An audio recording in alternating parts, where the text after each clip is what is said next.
Golden Dove Best News Program. Mula sa Head News Center ng pinakamaraming himpilan at #1 na radio network ng bayan, RMN. Ito ang numero 1. RMN News Nationwide. RMN News Nationwide. Kasama ang KBP Golden Dove Best Newscaster, Weng de la Peña, at ang maasahang broadcaster, Buddy Oberas. RMN News Nationwide. RMN News Nationwide. Headlines.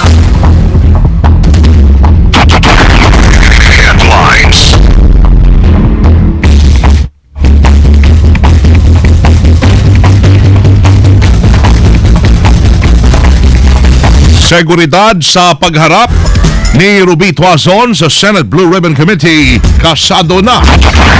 Senador Jinggoy Estrada tiwalang hindi siya ilalaglag ng dating staff. Isang Pinoy na hawa ng HIV kada isang oras. Malaking budget para agapan ito inihirit. Pagbitay sa OFW na nasa death row, pinalawig pa ng isang buwan.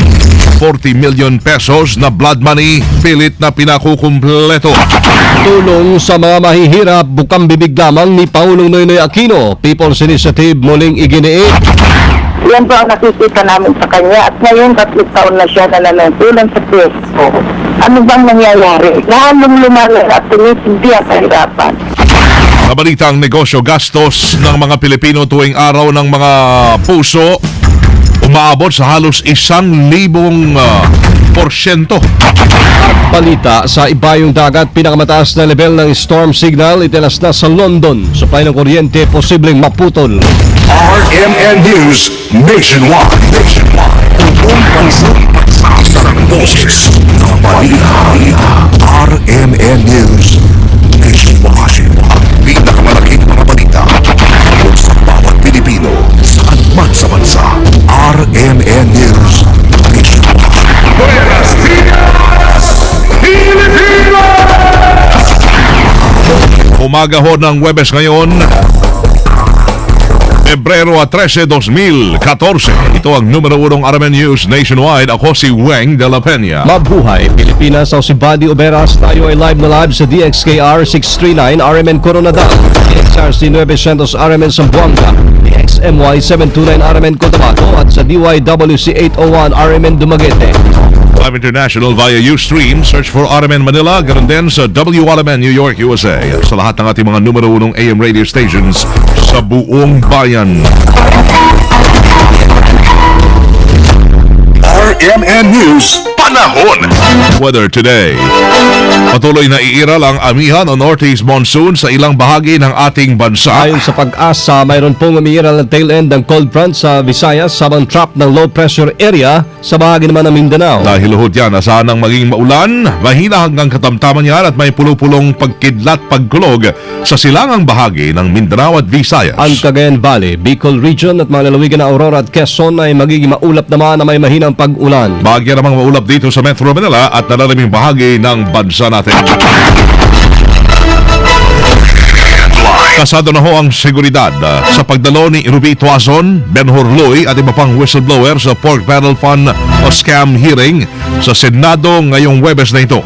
Ayon kay Sergeant Arms Jose Balahadia Jr., pagdating ni Tuazon sa Senado, sila na ang mga kasiwa sa seguridad nito pero hahayaan pa rin nila ang Department of Justice Witness Protection Program security personnel na dumikit dito at ibang testigo sa loob ng session hall.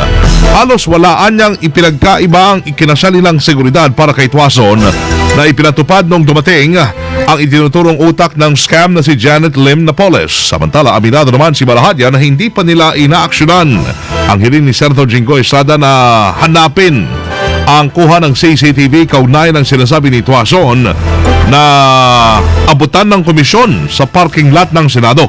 Paliwanag nito, wala pa kasing ibinibigay sa kanila na petsa. Unang inahayag ni Senate Blue Ribbon Committee Chairman Senator T.G. Gingona na kabilang ito sa mga itatanong nila kay Tuazon. Senador Jinggoy, tiwala hindi siya ilalaglag ng dating staff. Kasama natin sa balita, Grace Mariano. Report! Nagtiwala si Senator Jinggoy Estrada na hindi mag-aala Ruby Tuazon ang dati niyang sekretary na si Pauline Labayen na kasama din niyang naharap sa reklamong plunder kaugnay sa pork barrel scam. Ayon kay Estrada, wala naman talagang kinalaman sa pork barrel scam si Labayen pero pilit itong idinadawit ng mga whistleblowers kahit wala namang sapat na katibayan. Narito ang pahayag ni Senator Jinggoy. No, I'm very confident that our secretary will not turn against me. She has nothing to do with this. She was also implicated by the whistleblower. Wala naman silang proof. Samantala nananawagan naman si Estrada sa mga kasamaang senador na umakto bilang mga tunay na statesmen at hindi mga politiko na nakafocus palagi sa paparating na eleksyon. Narito ang dagdag pang pahayag ng senador. Well, to quote Thomas Jefferson, a politician looks forward to the next election, but the statesman looks forward to the next election. They become statesmen. Yan po ang mga pahayag ni Senator Jinggoy Estrada. Kasama mo sa Senado, Grace Mariano, Tapak Argument.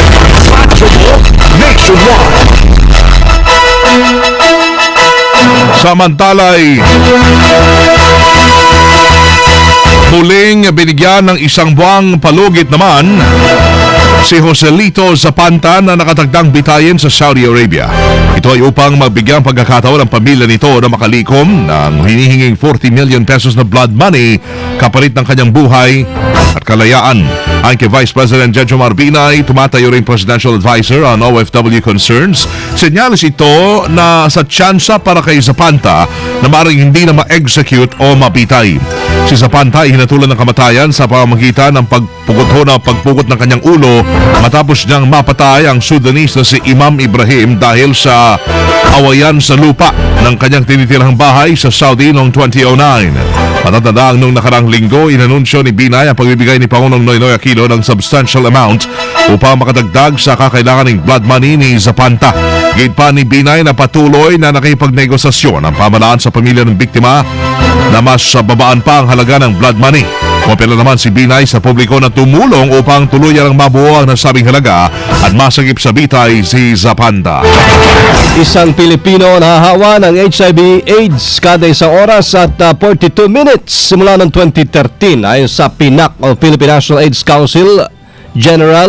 Secretary General Perchito Abilino, dagdag niya ay mababa ang bilang din ng mga Pilipinong aktibo naman daw sa paipagtalik ang gumagamit po ng kondom. Pagmatilino ng PNAC na hindi nito isinusulong ang mandatory HIV testing, sinabi nila na mainam na hikayating lalo na yung mga sexually active na magpatingin para malaman po ang kanilang status. Gate pa ng PNAC na libre naman ang testing. Sakaling magpositibo ang isang individual, mayroon siyang mga pasilidad at serbisyong libreng pwede ibigay.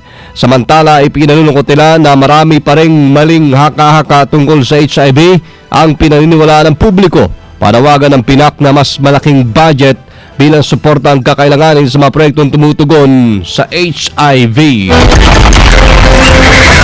Hindi na bago sa mga mahihirap ang pangako naman ni Pangulong Noynoy Aquino na tugunan ang kahirapan sa bansa.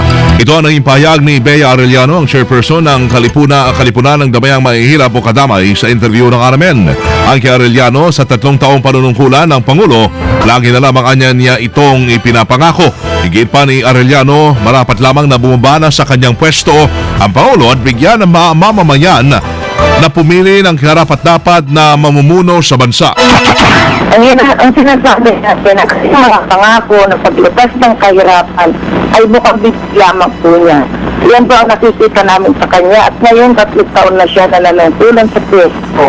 Ano bang nangyayari? Lalong lumalang at tumitindi ang kahirapan. Kung nga po, kailangan na nga po siyang bumaba sa pwesto dahil wala naman po siyang nagawa sa 3 taon na panunungkulan niya. Yun na nga po, kailangan po ang mamamayan ang magbubuo talaga ng nararapat na maglilingkod sa mamamayan. Una nang sinabi ni Department of Social Welfare and Development Secretary Dinky Soliman na plano ng Department of Labor and Employment at ng DTI na tukuyin ang mga mahihirap na lugar na maaring dagdagan ng investment upang mabigyan ng kabuhayan ang mga walang trabaho. Ninisi ng gobyerno sa pananalasa ng Bagyong Yolanda sa pagtaas po ng unemployment rate sa bansa. Dapat naman itigil. Kasama natin sa balita, Kondi Batang. Report. Hindi na rin iwasan ng mga kaalyado ng pamahalaan sa Kamara na mapuna ang panay na paninisi ng gobyerno sa nangyaring kalamidad sa mataas na bilang naman ng unemployment sa bansa. Ayon kay Akbayan Representative Walden Bello, tigilan na ng gobyerno ang pagbunto ng sisi sa kalamidad sa bawat pagtaas ng bilang ng unemployment. Panaunaan niya para harapin ng pamahalaan ang problema sa unemployment at umpisahan na tutukan ang pagpapagawa ng mga infrastrukturang makakapagbigay trabaho sa mga Pilipino. Maaari naman anyang samantalahin na rin ng gobyerno na gawing job generation hub ang mga lugar na sinalanta ng kalamidad dahil sa dami ng mga proyektong ginagawa na rin sa kasalukuyan. Nanawagan din ng kongresista na suportahan ng palasyo ang Security of Tenure Bill para mabuwag ang kontraktualisasyon na maituturing na man-made disaster sa mga manggagawa. Ang pahayag na ito ni Bello ay kasunod na rin ng paglabas ng survey ng SWS na 12.1 milyon na ang bilang ng mga walang trabaho sa bansa sa kabila ng ipinagmamalaking 7.2 GDP growth sa huling quarter ng 2013. Kasama mo mula sa Kamara, Juan de Bata, Tatak RMN. Ang United Kingdom dinagdagan ng oportunidad para sa mga Pinoy na nais mag-aral sa UK. Sama natin sa Balita Live si Joy Sadra. Report. Tiniyak ng United Kingdom na gumagawa nito ng mga paghahanda para madagdagan pa ang mga Pilipinong nais mag-aral sa UK. Kaugnay nito dumating sa bansa ang ilang kanatawa ng education at training companies ng UK para magbigay ng gabay sa mga Pilipino. Sa pamamagitan nito, maaaring makapag-aral ang mga interesadong Pinoy sa mga sikat na eskwelahan sa United Kingdom. Kaugnay nito maglulunsad ang British Embassy ng 2 araw na exhibit hinggil sa edukasyon at ito ay sisimulan bukas hanggang sa Sabado at gaganapin sa Makati City. Kasama mo sa DFA Joyce Adra, Tatak RMN. Land Transportation Office mga kasama, itinanggi pong nagpabaya sila sa trabaho kaya't maraming aksidente sa lansangan. Kasama natin sa Balita Live, Rambo Labay. Report. Hindi umano nagkulang ang Land Transportation Office para sabihin ng isang senador na palpak ang LTO at LTFRB sa pagtugon ng kanilang trabaho. Ayon kay LTO North Motor Vehicle Inspection Service Chief Engineer Joel Donato, bagamat kulang sila sa tauhan na ipatutupad naman nila ang annual inspection sa mga public utility vehicles, random check sa mga garahe, bukod pa sa madalas na operasyon ng law enforcement unit na huhuli ng mga violator sa kalye. Pero aminado ang opisyal na hindi sapat ang lahat ng ito. Natuklasan ng DCXL na bukod sa 6 lamang ang kanilang mga inspektor, tanging mga smoke emission tester lamang ang gumagana sa 5 computerized equipment na gamit ng LTO sa roadworthiness inspection. Hindi anya kailanman inaprubahan ng gobyerno ang hinihingi nilang pondo para sa maintenance, kaya't mano-mano na ang kanilang trabaho, ilang taon na ang nakalilipas. Matatanda ang pinastigo ni Senator Chis Escudero ang LTO at LTFRB na anyay kapabayaan ng mga ito, kaya't maraming nasasayang na buhay sa kaliwat ka ng aksidente sa daan. Kasama mo sa LTO, Silvestre Labay, Tata, RMN. Investigasyon naman sa Malampaya Fund Scam magiging mabusisi ayon sa DOJ. Kasama natin sa balita si Angel Ronquillo. Report. Palalaminin pa ng National Bureau of Investigation ang investigasyon sa 900 million Malampaya Fund Scam. Ito ang sinabi ni Justice Secretary Laila de Lima kasunod na rin ng bago impormasyon na isiniwalat ni Robert Watson sa kanyang sworn statement. Isasama niya sa investigasyon si Husa Tantoco, ang di umano'y kaibigan ng pamilya ni dating Pangulong Joseph Erap Estrada at ang may-ari na rin ng bahay sa Dasmariñas Village sa Makati na kung saan umano inihatid ang 11 milyong pisong kickback sa Malampaya Fund. Kabilang din sa imbestigahan ng aktor na si Matt Ranili III na nag-deliver umano ng pera sa bahay ni Tantoco. Iimbestigahan din ng NBI ang sinasabing principal ni Tuason na nakinabang sa 242 million pesos sa kickback mula sa Malampaya Fund na i-deliver sa kanya. Kasama mo sa lungsod ng Maynila, Angel Ronquillo, Tatak, RMN. Nationwide audit sa mga police jails sinimula na po. Kasama natin sa balita Rhea Mamogay.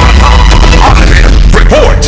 Sinisimula na ngayon ng PNP Human Rights Affairs Office ang nationwide audit ng iba't ibang police jails at lock-up cells sa buong bansa at taga-account sa mga inmates na nakakulong at nasa police custody. Sa pag-iikot ng mga tauhan ng PNP Human Rights Affairs Office, ipinag-utos nila sa mga regional police commanders ang pagsasagawa ng regular na inspeksyon sa mga lock-up cells at iba pang mga detention facilities at pagsumite ng mga updated report kaugnay sa listahan ng kanilang mga detention facilities kasama na ang kanilang mga detainees. Ang hakbang na ito ng PNP ay kaugnay sa pagkakadiskubre ng Wheel of Torture sa Laguna PNP noong nakaraang buwan. Pinungunahan mismo ni Chief Superintendent Prudencio Tom Banyas, Chief of the PNP Human Rights Affairs Office, ang pag-iinspeksyon ng mga police jails at lock-up cells. Pinauobliga naman ito ang mga hepe ng PNP sa pagsunod sa mga reportorial requirements upang hindi maharap sa criminal offense. Kasama mo sa Kampo Krame para sa DZXL 558, Rhea Mamogay, Tatak, RMN. Radyo mo nationwide. RMN News Negosyo. Dating mga kasama sa pagmamahal at araw po ng mga puso, walang patid ang mga Pilipino sa paggastos. Ayon sa Global Payments Technology Company na Visa, umabot sa napakataas na porsyento ang ginagastos sa mga Pinoy sa bulaklak pa lamang tuwing Valentine's Day. Umabot sa $63 o katumbas ng 2,700 ang inilalaan ng isang tao sa pagbigay po ng bulaklak sa kanyang mga mahal sa buhay. Mula February 11 hanggang 16, napansin din sa survey na 22% din sa budget ng karamihan ay ginagastos para sa dinner date sa mga restaurant tuwing February 14. Kaya, gastos na. RMN News Abroad. Inilagay na sa pinakamataas na storm signal ang buong London dahil pa rin sa patuloy na pananalasa ng masamang panahon sa lugar. Inanunsyo ng Meteorological Office ng ang red warning para mabisuhan ang kanilang mga residente na mag-ingat at iwasan ang paglabas na sa kanilang mga bahay. Inaasahan din na kung tatagal pa ang lakas ng ulan na imposibleng mawalan ng kuryente at dumami pa ang pinsala naman sa lugar, partikular sa Wales at sa Northwest England. Nabatid na 250 taon na ang nakalilipas simula ng tamaan ng matinding sama ng panahon ang London.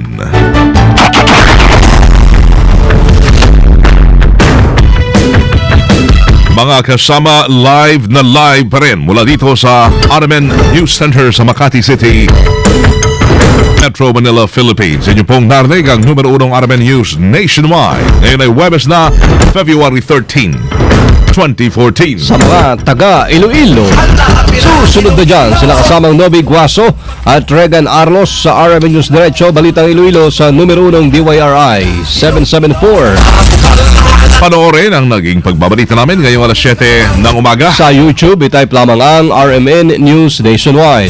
Thank you po, Lord, at tayo ay nagkasama-sama muli. Salamat sa inyo naging panahon sa amin. Sama nyo sa serbisyo publiko, Weng de la Peña At Buddy Oberas, dito pa rin sa tahanan na may pinakamaraming number 1, pinakamaraming himpilan, RMN. radyo mo nationwide. Live via satellite. Live via satellite. RMN News Nationwide. Buong bansang pagsasang boses ng balita. RMN News Nationwide. Oy, mga primo hermano, ang oras natin tatak alas 7:16 ng umaga na. RMN. Mga retiree, disability at death pensioner ng SSS. Akop na o Annual Confirmation of Pensioners Program. Annual check ito para siguruhin matatanggap ng tamang benepisyaryo ang tamang benepisyo. Paalala, ang bagong akop schedule ay birth month na ng SSS member o ng deceased SSS member. Magsadya sa inyong designated depository bank o sa alinmang SSS branch. Tandaan, akop o Annual Confirmation of Pensioners Program. Find out more. Go to sss.gov.ph. Kakain ako ng iRice o Iron Fortified Rice para hindi ako magiging anemic. Susubukan ko din kumain